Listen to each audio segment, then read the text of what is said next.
The following podcast is a W2M Network original production. Visit W2Mnet.com for all of our other great podcasts, plus news, reviews, articles, and opinions from the worlds of wrestling, video games, football, and entertainment. What time is it? Clobbering time! I am the face that runs the place. You need Roman to be out of the main title picture for a little while. You give him a break. This is the only way you're possibly going to get the crowd to do anything but boo him, is give him a break. I'm the greatest wrestler in the world. It was exciting to see because it kind of reminded me of Reading Rainbow a little bit. All they needed was LeVar Burton to come in there. This would have definitely got a 5-star pay-per-view for me. Show of the year. Yeah, show of the year.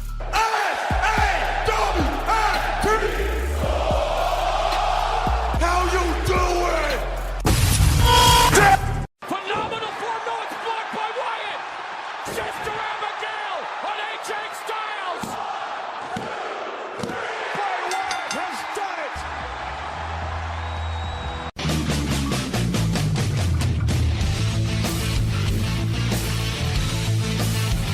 it! Ladies and gentlemen, wrestling to the mat.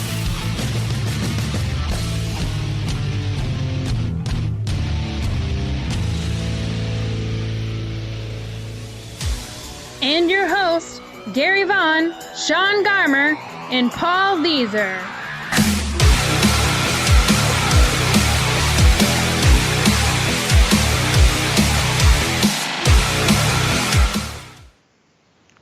Welcome, everyone, to Wrestling to the Max, episode 234, part 1.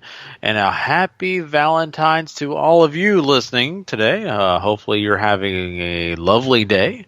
For us, we're excited about talking wrestling because we love it. So we want you guys to know that you can find all the other great content that we do besides this show on the W2M network. If you listen through iTunes or Stitcher, go subscribe there. Also, don't forget, W2Mnet.com also houses all our great podcasts, everything that we offer, along with some written reviews and some other great wrestling content that you don't want to miss out on. So go check those out. And of course, I'm Gary Vaughn. I'm here to kind of get you down the road on this whole show. We're going to kind of run down a few things. But with me is the guy that is the true loving machine, Mr. Paul Leeser. That might be the greatest pitch you've ever used to describe me, Gary. I couldn't play the song Love Machine coming in to the show because YouTube is kind of a jerk when it comes to, songs that aren't yours, the copyright issues, all that, so they cancel our show off their YouTube channel. So basically, yes, I wanted to play it, but that was my best shot at it. And there you go, Paul. You get something good out of that. And of course, tonight we don't have Sean. I was going to use something great for Sean, but Sean is taking the night off. We've got a lot of shows coming your guys' way, and Sean has had a busy week, so we wanted to give him an opportunity. He's going to have some great content for you guys when it comes to SmackDown Live, 205 Live, and of course some New Japan talk. So this is just a way to let Sean have a little bit of a break. He deserves it. The guy works really hard, not just on our podcast, but he works really hard at working on the website that we have, W2Mnet.com, and a lot of other things. So he gets a chance to take a break, and that's great for him. I'm glad he gets a chance to do that. Mm-hmm. But yeah, Paul, we're about to talk some wrestling, but I have to say this. Valentine's Day is a doozy. It really is at times. And it's just because, you look at everybody, how busy the stores get and all that, people buying flowers and all that. And I got off lucky. My wife really is not a big flower person. Now, let me say this: she's big because she is a wedding planner. Basically she's an event planner. Okay, that's what she does. She does any kind of event, Sweet 16 to birthday parties to whatever the heck you need. If you need an event done and decorated, she can do it. She also is good at doing floral and things like that. So she's excellent at flowers. Just doesn't care about getting them herself. It's kind of funny. So kind of off the hook on that. I kind of got lucky because I'm the last guy to go get flowers for anybody. So yeah, she just wants candy. That's awesome. I was about to say, you pitched chocolate at her, or Yeah, that's exactly what she wants. She's already given me a list of chocolate that she wants. So, and you know, saying that, people are like, you know, wow, that's all she wants. Is she? No, she's a small, you know, lady. Don't think that, you know, she's no, you know, awesome Kong or anything. I'm not saying that. That's what people think. And we say, oh, throw chocolate at her. Like, oh my God, how, you know, that's not what it is. She's just, you know, fan of the candy more than it is the flower. So, but you know, I mean, this is gonna be fun. My daughter, though, is the one that I'm concerned about because she's already asking me about that. You know, Daddy, what am I getting for Valentine's Day and all this kind of stuff? I'm like, wait, do I have to buy your stuff too?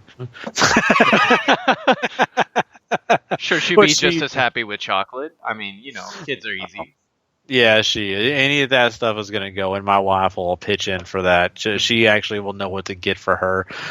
It's just kind of funny. My daughter's now at the age she recognizes that holiday and that I should get her something, and I will. So, I'm still trying to focus on her being a baby, not older enough. So. Man, grade school's around the corner, right? And then you get to start making Valentine's Day cards with her if they still do those parties or not. I haven't been in grade school in a long time, but. Yeah, I know. And you know, let's really quickly. You know, I always hated that in grade school because of the fact that I was always nervous I was going to be Charlie Brown and not get one. I was here buying all these cards for everybody else in my class, and I just knew no one was going to give me one that next day.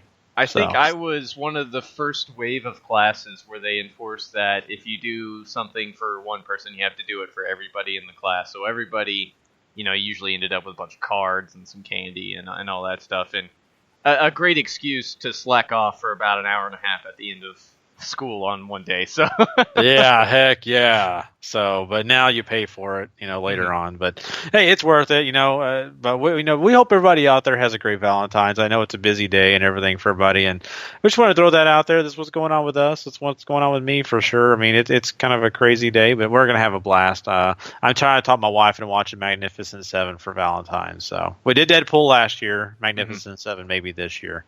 So nothing in the movies that I really. Yeah, I hope so, because there's nothing in the movies that I'm like thinking I want to go spend, you know, tons of money at the theater right now. I can't think of anything I really care about. So, well, we're in that dead period, you know, where we're ramping up for all of the summer blockbusters and everything, and all that good stuff. And I think it's not as great as the original. I was a big fan of the original Magnificent Seven and the Seventh Samurai, which is what all those are based off of. But the redo is very, very good. Good. I'm glad I have a recommendation because I've been kind of nervous about it, but I'll have to go check that out. Hopefully that's what we watch and not Shrek, because we have my daughter to worry about too. So, yeah. But anyway, well, enough Valentine's talk. We are going to jump into some different topics tonight. We have a lot of, not a lot of. I said that wrong. We have some quick hits tonight, which are going to be very interesting. There's not a ton of them, but we have some that are, I think, going to be a little time consuming because there's different areas to really dive into, and as well as we are going to talk Ring of Honor, guys. So if you want to hear all that, you are in store for a treat tonight. So we're not going to do any, music or anything. We're just going to jump into this thing head first and start by talking about some wrestling. And the biggest piece of wrestling news is Teddy Long going into the WWE Hall of Fame. And boy, I was a little bit shocked, Paul. I can't lie. I mean, holla holla, this is great, but I was a little surprised that this was one of those names announced this year. Yeah, I mean, and it shouldn't be, because Teddy Long was in the wrestling business for forever, and he's pretty much done everything you could do there. He's been a referee, he's been a manager, he's been, obviously maybe the most popular face authority figure of all time, certainly the longest tenured. And I mean, God, the memes this man created while he was GM is just incredible. But I think he's one of the. If you've been a fan for wrestling since the '80s or even the late '70s, all the way to when he retired up in like 2012-ish, something like that. I mean, you know who Teddy Long is, and that's.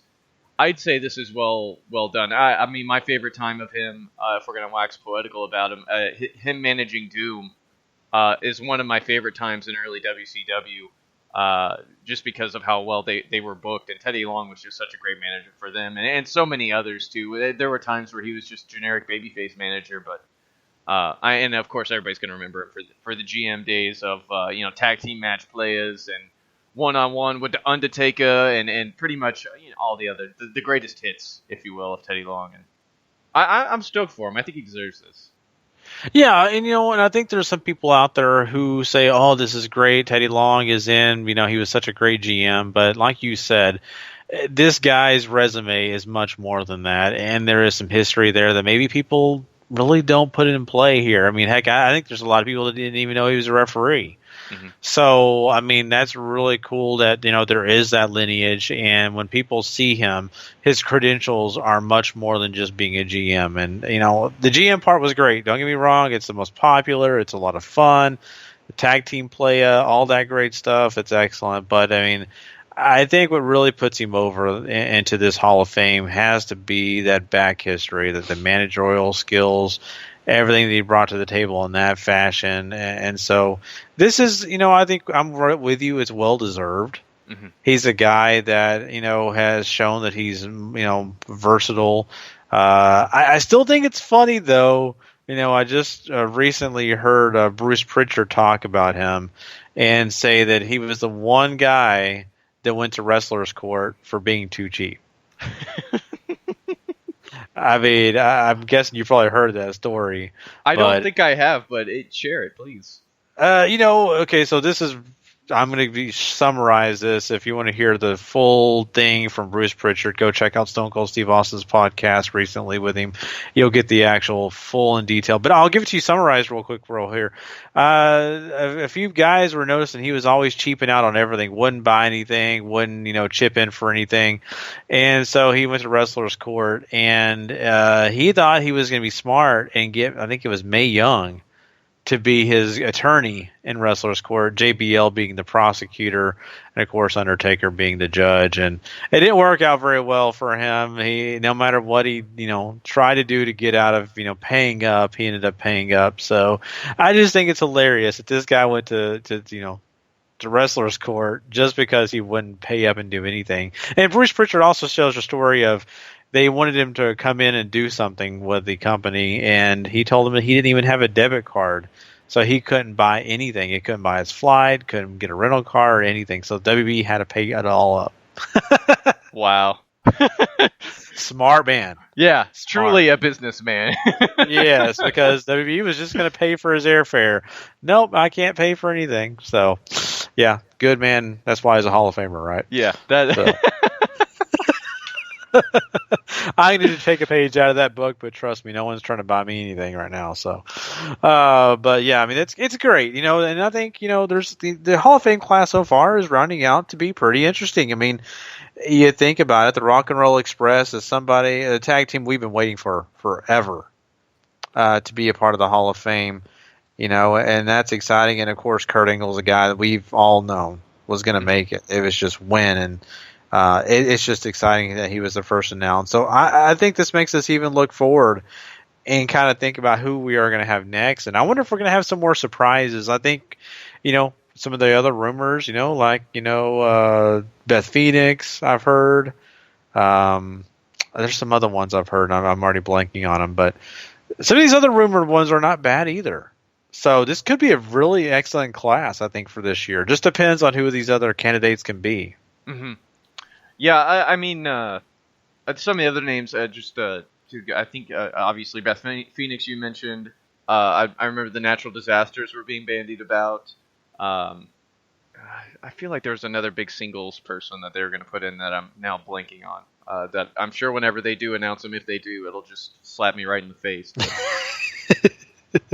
Yeah, but I'm excited, and I think that's the fun part about this. The Hall of Fame, they don't announce them too early. It's the day of Raw, and you find out right then, and it's just it's kind of like opening gifts. I always they always throw it that way. WB kind of likes to spread it out, so it's nice. It's not like the NFL Hall of Fame or any of these other Hall of Fames. They kind of dropped all the names on you. It's kind of neat to have to wait.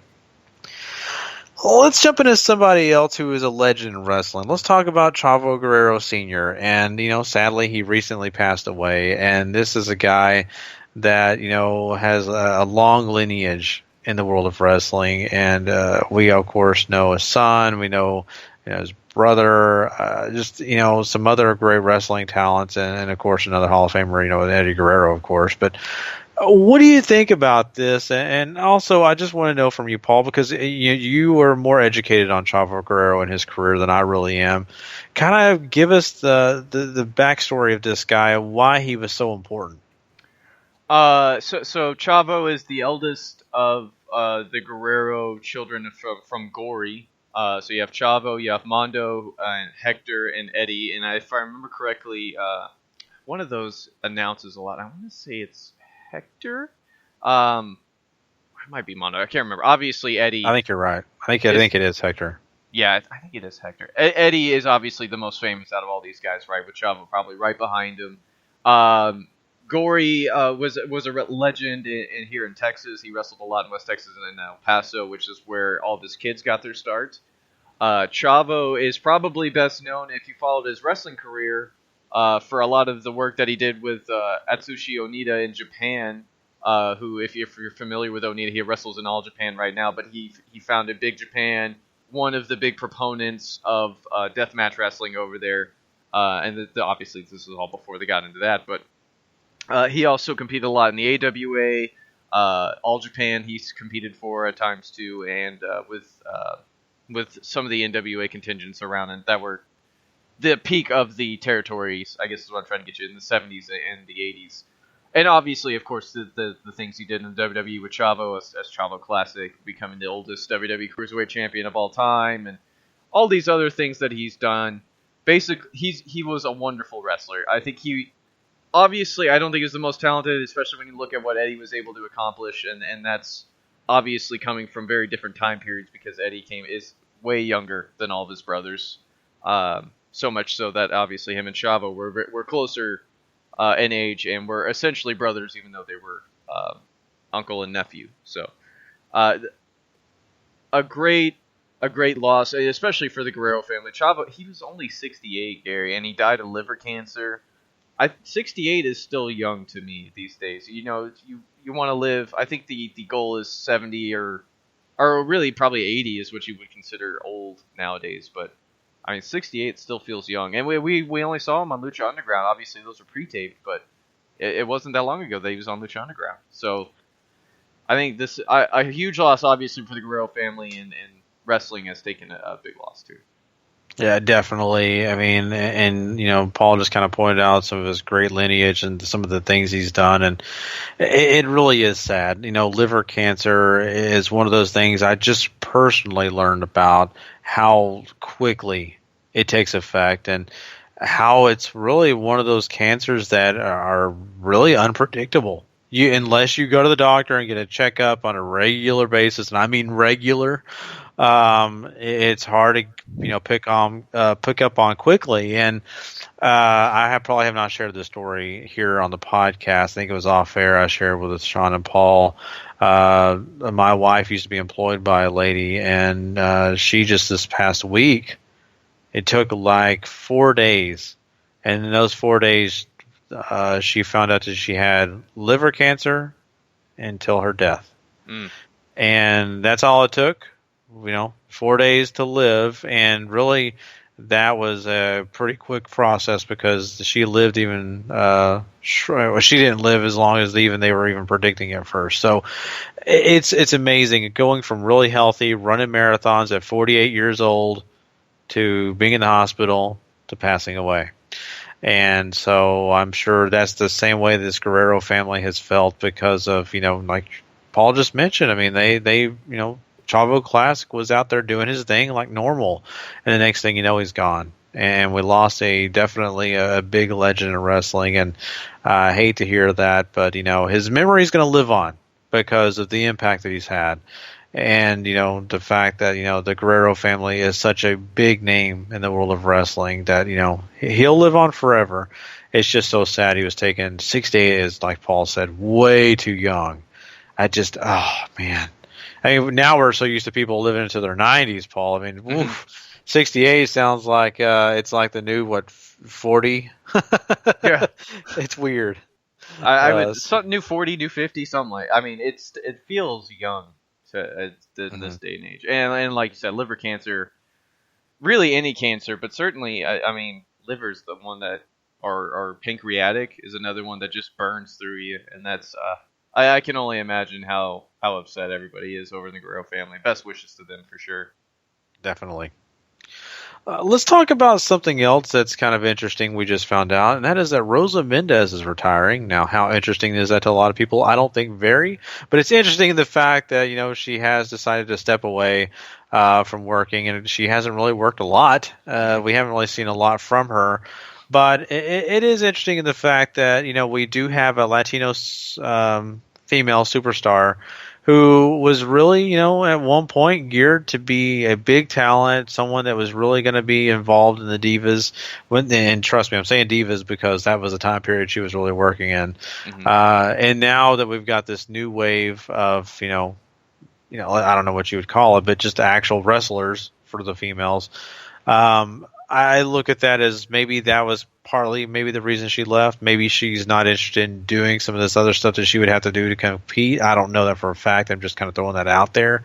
But also I look at this as leaving an open spot for a new Latino female wrestler to be jumping on board because, as we said in the past, WWE loves to be diverse. And I think that they could definitely use this. And I think they may have felt that Rosa was going to come back, and with her leaving, that kind of opens up a spot.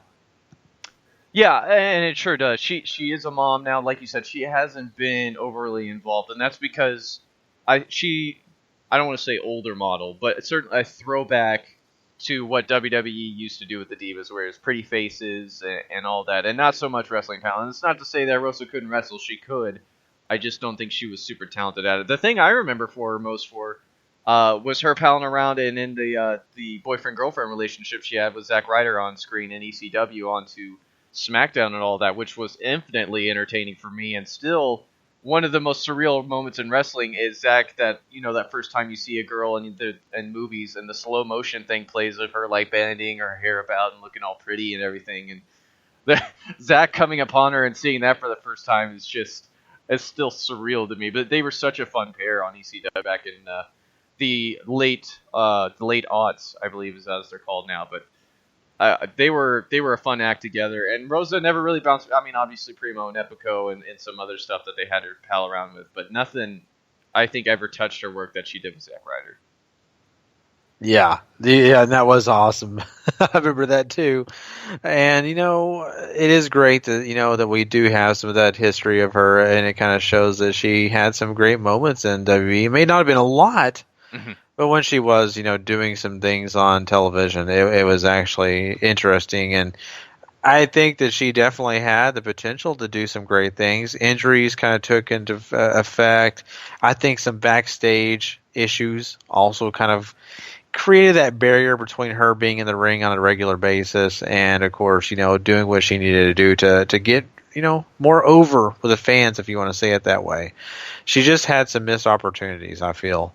And that's a shame. It really is, especially for the fact that, her role was so specific and she could have done some great things. But, not everybody's going to be, the biggest superstar, and not everybody's going to break ground in a certain way. So I just, hope the best for Rosa. I mean, she did her role and did her thing, and now she's going to be going on, and I guess, finding other ventures and being a mom, that's important. So absolutely. I'm excited for, her to go do some other good things. Mm-hmm. Let's talk about something that's going to be a lot of fun, and I'm looking forward to this a whole lot. Andre the Giant has a documentary coming out on HBO, and this is something that I think is going to be not just entertaining, but I think it's going to be really educational for a lot of people. Now, we know from a lot of the stories about Andre the Giant, and we get, different perspectives of different people who were around him and all that, and I love it. Trust me. Every time I get to hear an Andre story, I'm super interested. But I think this documentary will give us a real in-depth look at his life, some of the things that he struggled through, some of the best moments of his life, and maybe even give us some, information that we have never heard before. And so I love this. We've heard of, rumors of them actually making an actual film of Andre the Giant. And I'm not, would not be surprised if that happens. But for this documentary to come out, it's going to be exciting, and I'm looking forward to it, Paul. I don't know why, but Andre the Giant has always kind of captured my attention.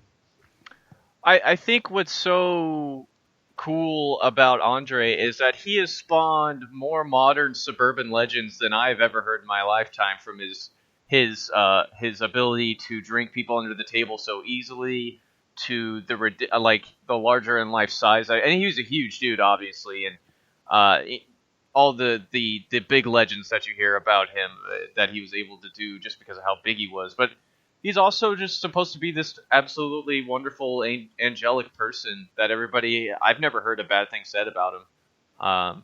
I know his daughter is... I think his daughter's wrestling now, or something like that, or she's been around wrestling or something like that. But Andre is always an interesting character. There's a reason Vince took to him so quickly, and the reason wrestling fans took to him so quickly. He's an easy guy to get behind, or when he the heel run that he had too, it's so easy to be terrified of him because even though you're standing up, he's looking down at you easily and could probably eat you. So, Oh, yeah, it's true. And you look at the guys that have been in the ring with this guy, and some of the stories we've heard. I mean, Hacksaw Jim Duggan is not a tiny person. mm-hmm. Former football player, and man, I mean, he drowned that guy. I mean, Andre just completely overshadowed him completely, and plenty of other guys that, got in the ring with him, and it was fun. All those, legendary stories, all those, they're probably some, just more rumor than true. But I would not be, doubting if they, showed us that, some of that stuff was actually happening back in that time period.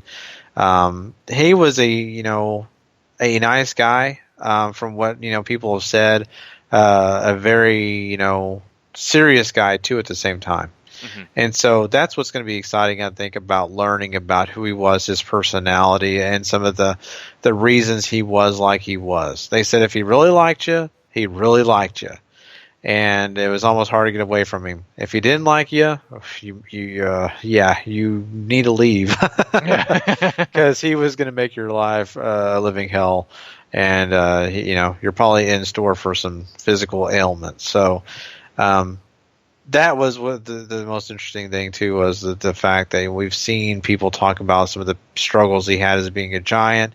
And we're talking about a different time period of being a giant. Nowadays, there's a lot more accommodations for people of all sorts of sizes and shapes. But back when this guy was traveling up and down the road, it was not a lot of accommodations. Even vehicles were kind of tough for him. So it's just going to be a thrilling documentary. I'm really looking forward to it. I sure hope it doesn't disappoint me. I mean, there's so many different stories I've heard. You can go check out WWE Network right now. Look up Andre the Giant. I mean, heck, there's even that storyteller show that they have on the network that has a few people telling stories. And boy, some of it will make you gag, but it's hilarious to hear the Andre the Giant stories. So, especially for the guy that can't really bathe that well because he can't fit in showers. Yeah. And not to say anything, but back in the day, being French also, there was also that thought process of, they didn't bathe a whole lot. So there's all that thrown into play. But yeah, look forward to that. HBO will be presenting that. I will probably be looking out for it, and I hope you are too. I'm sure on the show we'll give you the actual date eventually. Oh, let's kind of talk about something else. Another legend in wrestling, but a guy that as much as he's a legend, opening his mouth and saying some things that were not so nice, kind of put him in a bad spot with fans, and that is Road Warrior Animal. And he made some comments that really people do not appreciate. They're racist, and without going through the whole thing, I don't know, Paul, do you want to read it, or would you rather just summarize it? Because, I mean... I don't have it in front of me anymore, but it doesn't read well. He's talking about rappers at the Grammys and how he feels their performances are offensive and that they're anti-establishment in a time, anti-establishment and and racist in their own right, and he sort of goes off on them for the color of their skin and all that. it reads very poorly because there's a lot of grammar and spelling mistakes, and it reads like a drunken rant almost. And he has apologized for all this, but still, like, if we haven't learned by this day and age that social media should not be something you're around when you are inebriated or have something terrible to say that is not very PC, just stay away. Yeah, exactly. I mean, everybody has their opinions, okay? And I get it. I mean, this guy is a public figure. His opinions are going to be more scrutinized, and maybe as they should be. People hold him to a different standard. I mean, this is a guy that's probably got lots of free stuff, and probably even still gets free stuff because of who he is, and it's because, you know, he is famous. And my point in that is, you know, he gets held to a different standard when he goes in places, and so he should be in social media as well. And I think he has every right to feel the way he feels, whether it be ugly or super, you know, friendly. I mean, I would prefer it be the friendly part. But, you know, reading it, I see and understand that he's coming from a political view that is not very well liked, and I think that he said some things here that were kind of offensive, to be honest with you, because of the fact that they were pointing out some huge stereotypes. I mean, that was uncalled for. Yeah. And so I get it. You know, the rapper at the Grammys was kind of using their political stance and saying what they believed. But, I mean, they had that right because it was probably approved by, I don't know, whoever network it was on, but the Grammys were on. And so it's tough, you know, as us personally. I'm sure Paul as well. We for myself, I kind of abstain from, you know, talking politics, talking religion, talking anything on Facebook. I mean, I may shoot a message out there. Yeah, I go to church, but I may say, hey, you know, I'm going to church today. This is what I'm doing. I don't say, go to church or you're going to go to hell, things like that. That's not it's not appropriate, and it doesn't mean anything to people that don't go. It's just me maybe sharing, hey, this is what I'm doing. You know, that's fine. You know, and if he wanted to go to a, you know, Bernie Sanders rally, or if he wanted to go to a Donald Trump rally, or whatever he wants to do, that's up to him. But he can say that, but don't throw out stuff that may, you know, be offensive. This was super offensive, and I just think Paul. We've learned from Hulk Hogan and some other people that, you know, privacy needs to be private. And, you know, it's not Hulk's fault that his thing got out, but still, I mean, maybe you need to learn to be a little bit better on being tight-lipped. I feel like we learn this lesson about social media at least 12 times a year, whether it's public figures or athletes or politicians or whatever else that gets a whole lot of public scrutiny and people follow in great flocks. Just figure out social media already. It's not hard. If you have something that is not PC and is going to get you a whole lot of negative publicity like racism or any other terrible ism that I'm blanking on right now, just keep it to yourself. Shut up. Social media is... It's not hard for people to come find it anymore. Yeah, it's very, very true. And, you know, here's the thing, and you know, I'm sure there's lots of our listeners that are out of the not, you know, a part of the U.S. They live in Australia, New Zealand, or, you know, Japan, or wherever they listen to us from. You know, they may not understand what's going on in the U.S., but the U.S., you know, or maybe they do understand that, you know, me and Paul live in it every day. Mm-hmm. And the U.S. is going through a time period where there's lots of controversy. There's people on two sides of the fence, and the moderates get mixed up in the middle. The people in the middle really get mixed up in the middle because the people on far right or far left of this conversation speak the loudest. And I think a lot of the people in the middle just kind of have to go and deal with all the crossfire, right? And I think that's what's so crazy about this country right now. And people are using social media to bash or to praise or to do all these things, and it's causing lots of just ugliness, you know. Mm-hmm. And I just wish it was not just public figures who would just shut up. I wish everybody would shut up. Just, you know, I get it. You want to stand up for your point. Maybe this is what Animal was doing. He was standing up for his point that he doesn't want to see this on his TV. He doesn't want to see somebody throwing their political statements in his face, you know. But maybe leave the other comments out of it. Just say, hey, you know, I really wish this rapper would have left all the, you know, political commentary off his song. instead of going on a racist tirade. That didn't help your point, man. Mm-hmm. Yeah. Life's easy mantra right now that the internet has taken to is just don't be an asshole. Yep. Animal, leave all that home, right? Just don't be an asshole. Exactly. And this is bad too because, he's also not on great terms with WBE and all that kind of stuff. And so, I mean, I just feel bad for this guy right now. He's not on the best road for anybody, I think, right now. But, he apologized. I got to give him credit. He apologized. I hope it's sincere. If A it's much not, better worded apology, I should mention. Like, it reads super easy. So I think it lends credence to the idea that he may have been inebriated when he made the first tweet. Yeah, so once again, don't drink and text, or don't drink and tweet, don't drink and Facebook.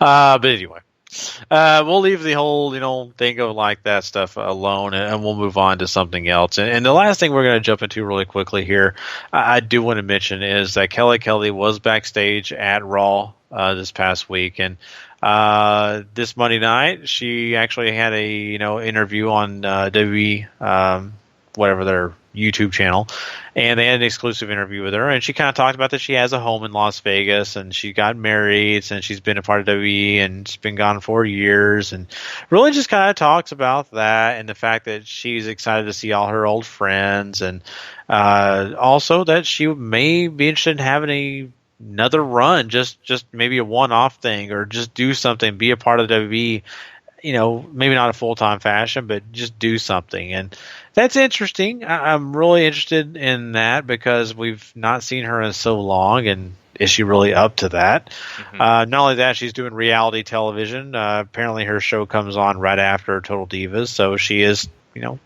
linked a little bit to WWE, if you want to say it that way, because of that.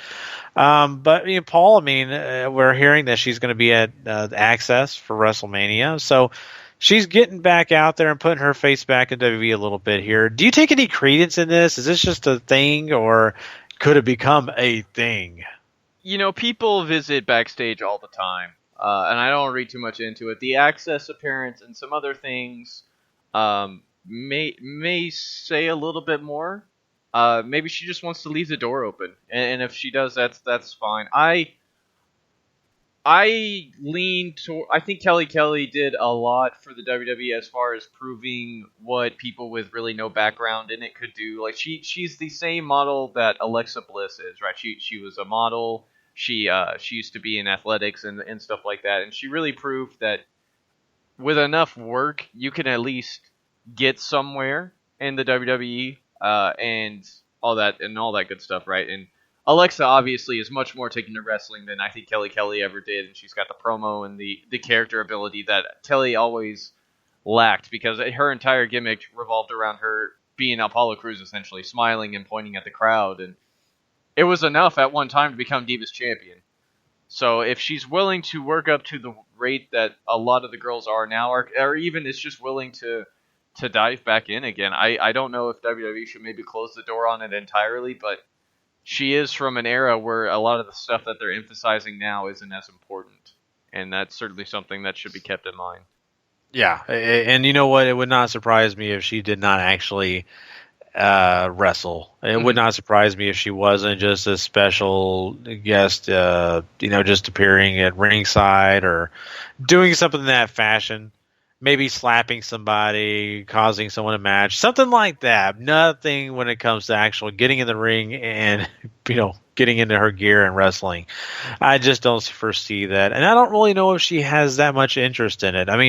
I could be completely wrong. Maybe her heart's in it, but it just seems to me, I think she just kind of wants to get her face back around WWE and to be in good graces and just kind of do something. And not only that, let's be honest, it's a smart career choice, right? She's been here, get her face out there, especially at WrestleMania, the biggest stage where just, there's also people who are watching that aren't wrestling fans every day. They just come and watch WrestleMania. So for her to get her face out there again could give her some more work or even get people's attention on who she is. So that's a smart business decision, but I don't foresee any actual wrestling taking place. I'm sorry. I just don't. I'm with you on that, Paul. Mm-hmm. But yeah, that's pretty much all our wrestling news for this episode. Of course, we'll have some more great wrestling news for you guys on episode 234, part 2, which is this week. It'll actually be Thursday night. Of course, it'll be available Friday morning on the download for everybody.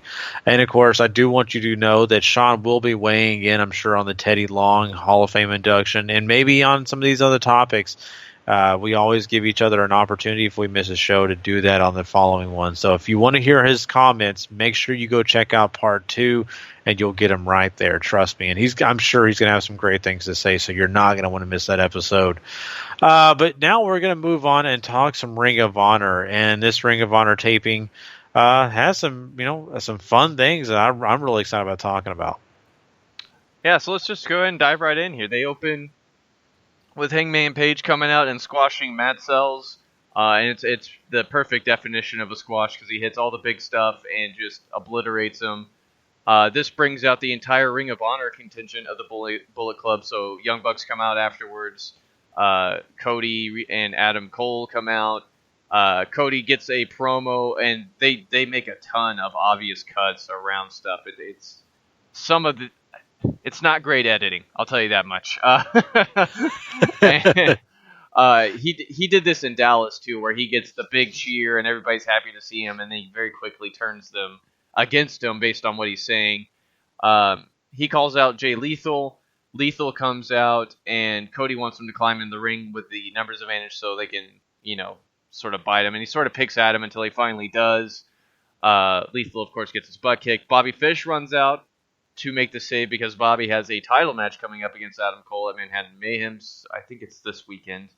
I think it's March. It's March now that I think about it.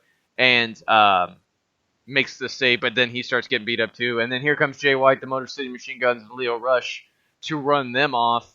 And that leads us into what was supposed to be the main event for the evening, which is Cody Rhodes and Adam Cole taking on Jay Lethal and Bobby Fish in tag team action. A match that I thought was fine. It's very formulaic in that Lethal comes out strong. Bobby works the babyface in peril. Lethal gets the tag. And the finish is good. The closing stretches and everything are nice. And Bobby Fish manages to get Adam Cole to tap out to him after he catches this Shining Wizard attempt and rolls him into a knee bar. I like this for the most part. It's not the best match I've ever seen or anything like that, or something I would even call good, but above average is a good term for it. Yeah, I mean, this match was, exciting for the fact that I think that you did get a fair matchup here. The Bullet Club was able to get theirs. And then, of course, you had, two guys in Jay Lethal and, of course, Bobby Fish get an opportunity to look just as good. And, I want to say this.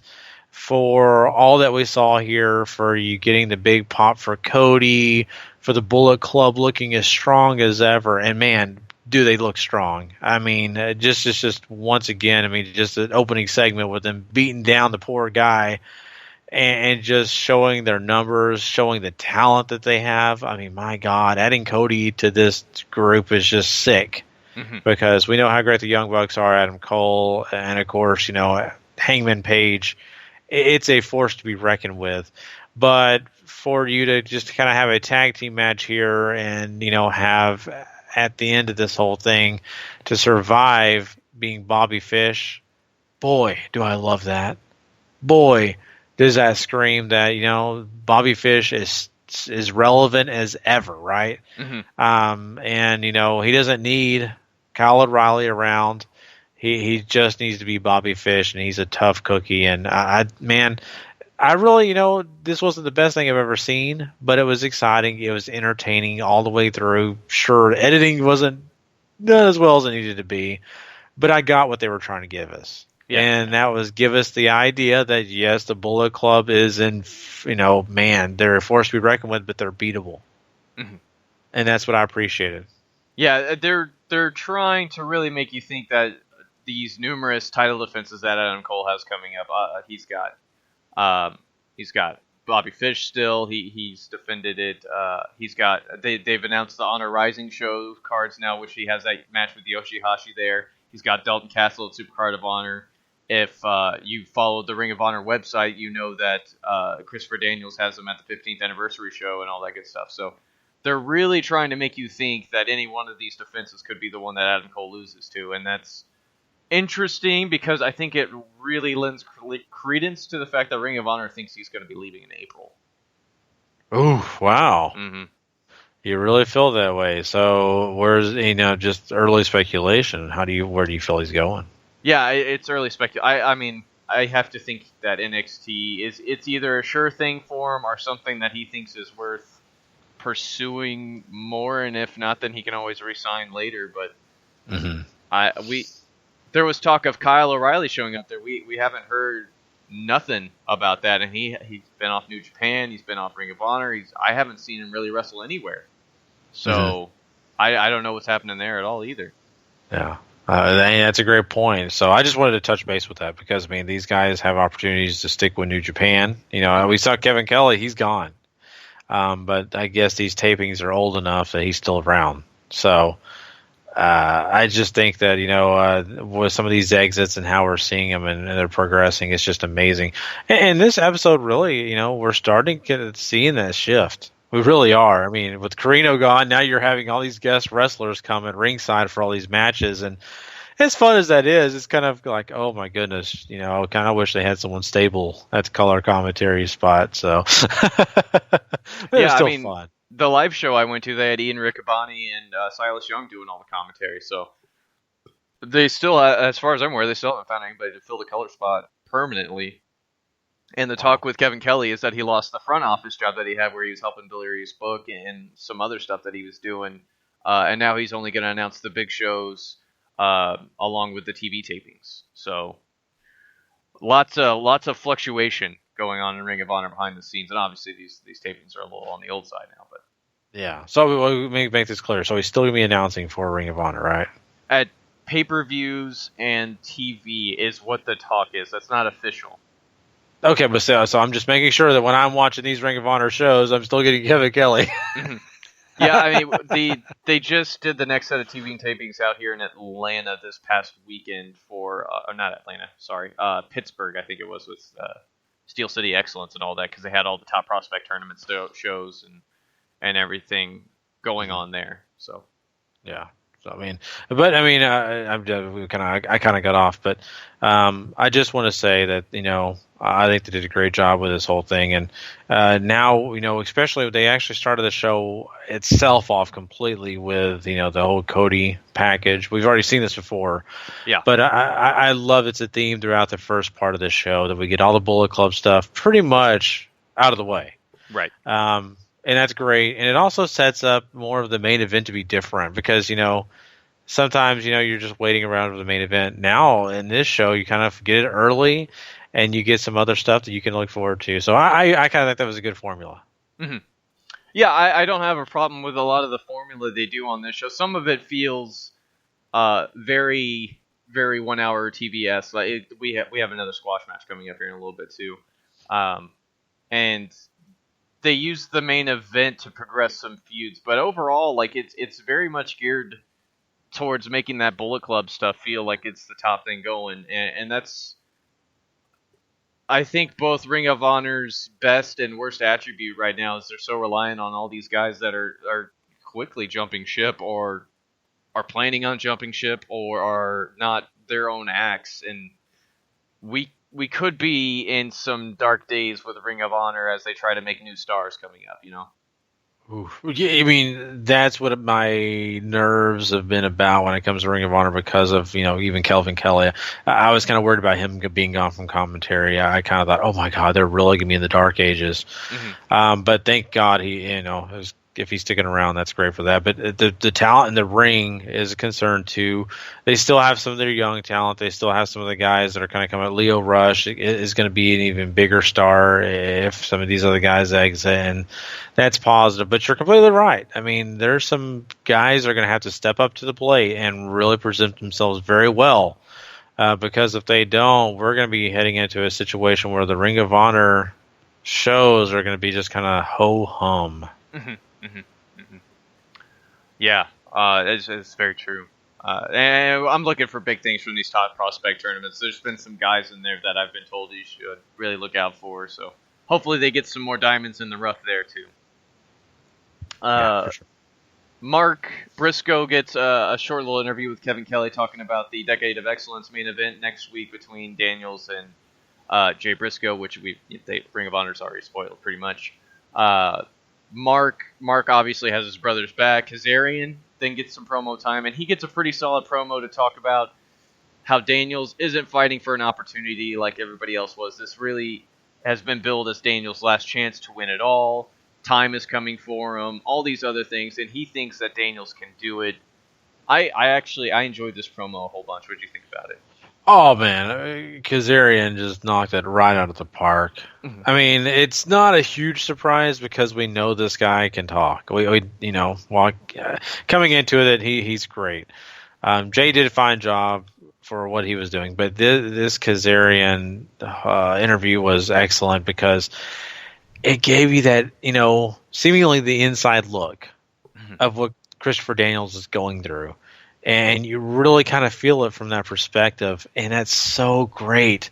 That's like having him in the ring. That's like him having a great match without doing any of that. Just by using, Kazarian's words. So I really felt good about this. And, you just felt an emotion. Everything that he did to this point when that comes to that, just that promo alone, just pushed Daniel a little further, Now Christopher Daniels has an opportunity to have that to be a part of his, whole backstory here with everything he's doing, and you just feel the emotion. So I agree with you. Great promo. Yeah. Then we move on. Mark Briscoe gets a squash against longtime independent wrestler Sal Renoiro, who is actually a former Ring of Honor tag team champion from way back with Tony Mamaluke, which is pretty interesting to note. Sal gets in a little bit here, but it's all Mark pretty much is what I'm trying to tell you. Bobby Fish then gets a hype video talking about his time with Red Dragon and how it was time for him and Kyle to split in his time with the TV title and how his status made the TV title a world television title and all this stuff. Continuing to play that fine line between face and heel that Bobby does so well. And then we get the main event. The Rebellion takes on Dalton Castle and the boys. Silas and the Beer City Bruiser are doing color commentary with Kevin Kelly. Colt Cabana ends up coming down after the Beer City Bruiser finishes his beer and is sad because he ran out of beer. So Colt brings him a six-pack and takes his place at the announce table so that the Beer City Bruiser can continue to drink without having to worry about talking. It's sort of your standard fare. I think the boys play Babyface in Peril. They tag in Dalton, who goes on a big run. You get the big sort of six-man stuff where everybody's doing dives and everything like that. The finish I thought was real nice. Kenny catches one of the boys jumping off the top rope onto his shoulders, puts him down, and then he takes a sky sitter and a frog splash from Rhett Titus to finally put him away and get the Rebellion the big win. The Kingdom come out afterwards and stare down the Rebellion, so we might be in for a six-man title match there. Stuff's happening here, Gary. Yeah, and the one thing I got out of this was I think it was Red Titus who did the peeing action. Because he's the big dog. I love it so much.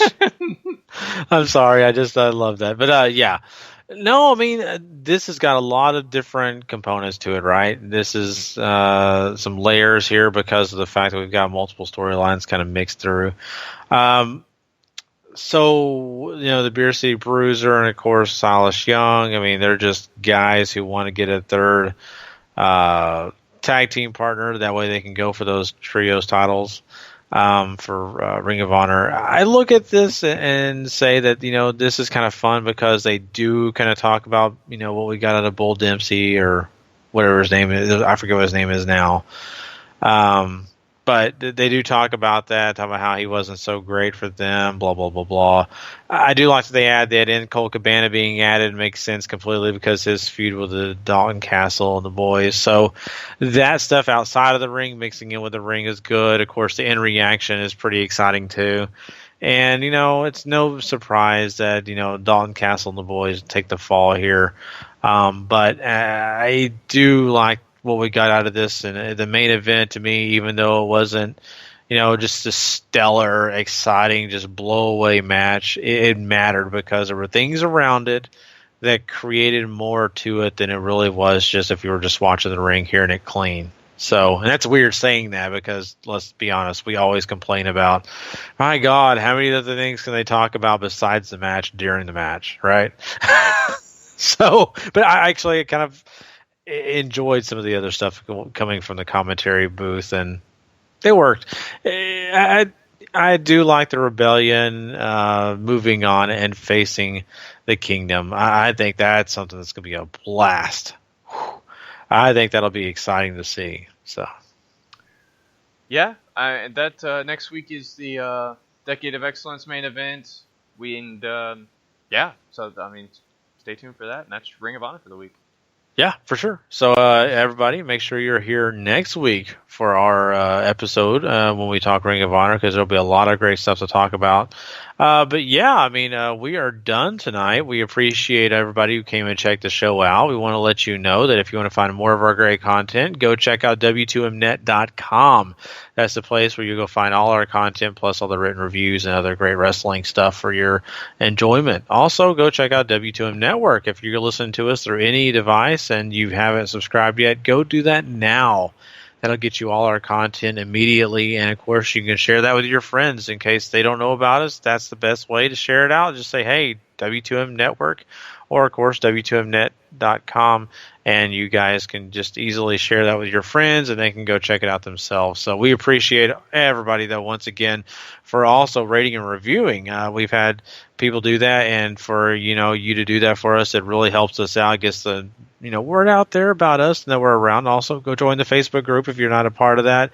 Go check that out. Just go type in Wrestling to the Max, just Wrestling to the number 2, and then the Max, and you can go find our group. Trust me, it's a really fun group to be a part of. Lots of wrestling content all the time from various people. It's not really all just us. This is fans getting the word out about different news, getting just their opinions out there, asking questions. And, of course, we're involved in that as well.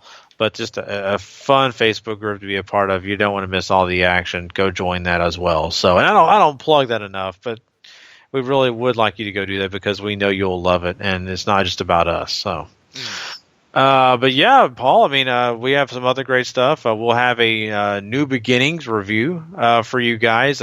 Paul and Sean will be doing that. So if you're a big New Japan fan, trust me, that content will probably be coming out tomorrow night after SmackDown Live and 205 Live, both those review shows. So we've got a lot of content for you. We hope you go check it all out. And, of course, have a happy, happy Valentine's Day if you haven't already. And, of course, for myself and for Paul, we will see you guys later on. Have a good one, guys. The following podcast is a W2M Network original production. Visit W2Mnet.com for all of our other great podcasts, plus news, reviews, articles, and opinions from the worlds of wrestling, video games, football, and entertainment.